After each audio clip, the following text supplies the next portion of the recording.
For today's video nga mga mare, ayan walang magawa yung above na yan kasi nga brown out mga marikoy, brown out. Kapag mga ganitong sitwasyon mga marikoy ay talagang hindi mapakali itong above na to nang walang ginagawa. Since naandito naman si daddy, so Gora, gawa tayo ng pagkakaabalahan. Ay siya, sisirain ko na naman itong natitirang tela doon sa ginawa kong sa pinibibi mga marikoy. Yes, marami pa yung natira. So ayan na nga, gagawa na naman ng project itong inahan na to. So ayan, natatawa na nga yung asawa ko kasi nga kung ano-ano na daw yung pinagagawa ko mga marikoy. And yan, sabi niya, is baka mamaya ubusin ko daw yung mga damit namin ng gupit. So ang naiisip kong gawin mga marikoy is maliit na handbag, yung pwedeng paglagyan ng mga gamit namin ni Bibi pag umaalis kami or may pupuntahan na malapit lamang. And lalagyan ko na rin ng lining ito sa loob mga marikoy para pag may kinuha ka sa loob, hindi maghimulmol itong tela na to kasi medyo mahimulmol talaga siya mga marikoy. So ayan na nga mga marikoy, tuwang-tuwa na ako dyan kasi nai-imagine ko na yung magagawa ko. And ayan, dinedemonstrate ko pa talaga kay daddy. Medyo hapon na nga ito na simulang tahiin mga marikoy kasi nga ang tagal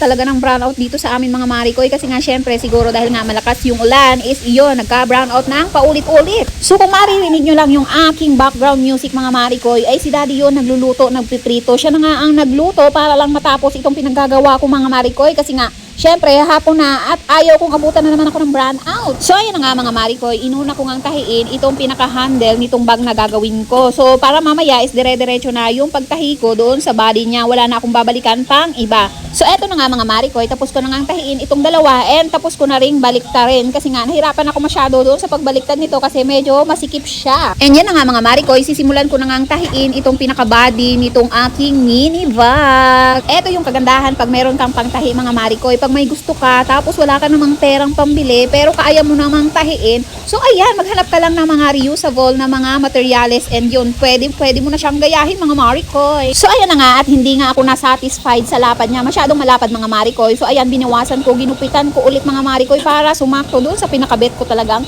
size and tinahi ko ulit. So, after ko nga makuha yung pinakabet kong size nitong bag, iyon na nga mga marikoy, tinahi ko na rin yung pinaka-lining nito sa loob and kinabit ko na rin yung pinaka-handle niya. So, ayan na nga ang sinasabi sa hula mga marikoy. Inabutan talaga ako ng brownout ulit. So, ayan, gumabi na yung mga time na yan and hindi ko na talaga nagawa ng maayos. So, ayan na nga mga marikoy. Kinabukasan ko na lang talaga siya tinapos. Kinabukasan ko na lang talaga siya inayos ng inayos. So, ayan na nga mga marikoy. Yan na lang talaga yung nakayanan ko. O, diba? Brown sa loob, pink sa labas. O, diba? Yung combination, hindi ko maintindihan. So, ayan na nga mga marikoy. Handbag siya and hindi siya pwedeng shoulder bag kasi nga medyo maigsi yung kanyang handle. Malalim naman siya mga marikoy, kaya for sure marami naman akong mailalagay dito na mga gamit ni Baby sa tuwing aalis kami ng malapitan lang. Siyempre hindi pwede yung malayuan lang kasi nga siyempre pag tayo mga mamis at malayo yung pupuntahan ay ang dami nating mga bitbit. So ayan na nga mga marikoy, sinubukan ko kung pwede siya yung brown yung sa labas and hindi ko siya bet. And ayan na nga, medyo may mga himulmol pa rin siya kasi hindi ko pa siya masyadong nalilinisan. So ayan na nga mga marikoy, hanggang dito na lang. Salamat sa inyong panonood.